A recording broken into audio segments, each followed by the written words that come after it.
The structure of the speech is the arguments of the consensus side on why climate change is caused by human-produced CO2, and then the rebuttals of the minority side on why it's not caused by human-produced CO2, and why those consensus arguments are invalid. The primary consensus argument is that there's a causally adequate relationship between the Earth's temperature and CO2 as its control knob. The consensus argues that there's an unquestionable correlation between atmospheric CO2 and global temperature throughout the history of the Earth, as demonstrated by this graph. This is the temperature throughout history. These are the CO2 levels, and they match up pretty well up until about here, but this is such a small period of time compared to this whole thing. The minority refutes this argument with the fact that the correlation between CO2 and temperatures doesn't imply that there's a causation. And it's unlikely that CO2 is the control knob of global temperature because of how many times throughout global history that the variation in temperature has been different from the variation in CO2, or temperature has increased before CO2 increased. In fact, it's entirely possible that the increase in temperature actually increases the CO2 in the air because of outgassing, which is when the increase in heat releases gases that are dissolved in the ocean. For example, despite relatively steady levels of CO2, the Earth experienced the medieval warm period from about 1100 AD to about 1300 AD. Oh, you can't see this. And then the Little Ice Age from about 1500 to 17, maybe 1800 AD. Then this graph shows that from 1910 to 1945, which is 35 years, and then from 1975 to 2005, which is 30 years, so similar time frames, there was a similar increase in temperature, 0.5 degrees Celsius in this period and 0.6 in this period. But there was a 10 parts per million increase in CO2 in this period and a 50 parts per million increase in this period, which suggests that there are other factors in the increase in temperature. And then in this graph, this is the past 10,000 years, but for the past about 7,000 years, it suggests that there's almost an inverse relationship between CO2 and temperature. This is CO2. It's been steadily increasing, but over the past 7,000 years, the temperature's actually been decreasing up until about here, which is past maybe a couple hundred years. So this definitely suggests that there are other factors at play in the relationship between those two variables.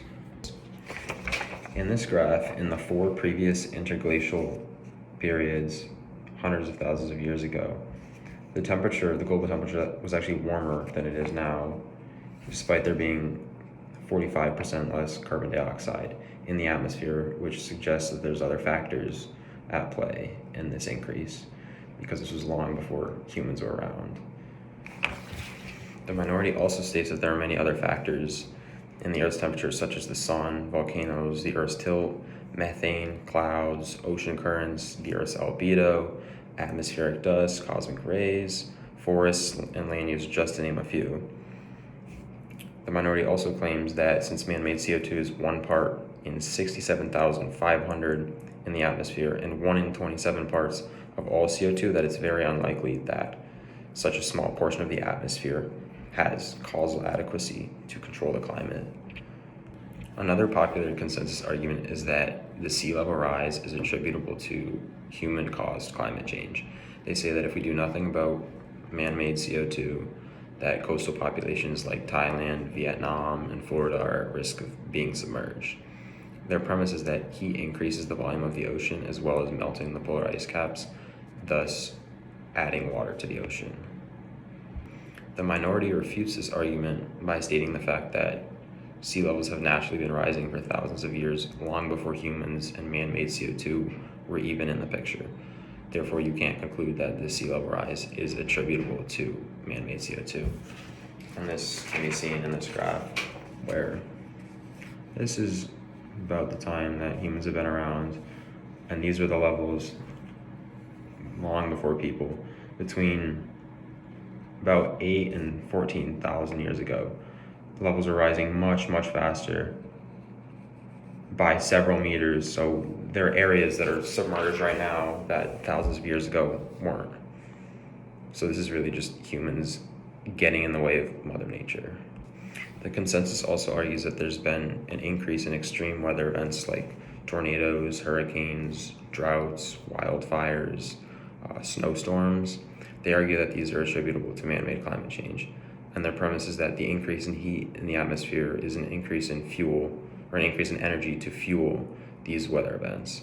And this is such a popular argument because when people experience more severe weather events like Hurricane Helene or wildfires in California, then it seems like evidence to them that this is a valid argument, but this is just confirmation bias. The minority refutes this argument with the fact that there's no actual documented increase in frequency or intensity of these weather events, and that the consensus will show limited scopes of data to give the illusion of an increase in these events, for example, with wildfires. And the minority states that the consensus is notorious for cherry picking their data, and they actually state that the minority states that wildfires have actually been decreasing for the past 100 years. And some of these events that the consensus gives as examples actually have opposite effects, like hurricanes with flooding and droughts. So they claim that the hypothesis of the consensus is too flexible and it can contradict itself. The minority also states that an increase in human population, construction, and developments gives the illusion that these storms are more damaging and cause more deaths, when in reality it's because areas are more densely populated and built up. Although there's definitely evidence that suggests that humans have played a significant role in climate change, there are also just as many pieces of evidence to contradict that. I don't think there's concrete enough evidence on either side to say one way or another whether we are a significant factor, so I would have to take a neutral stance.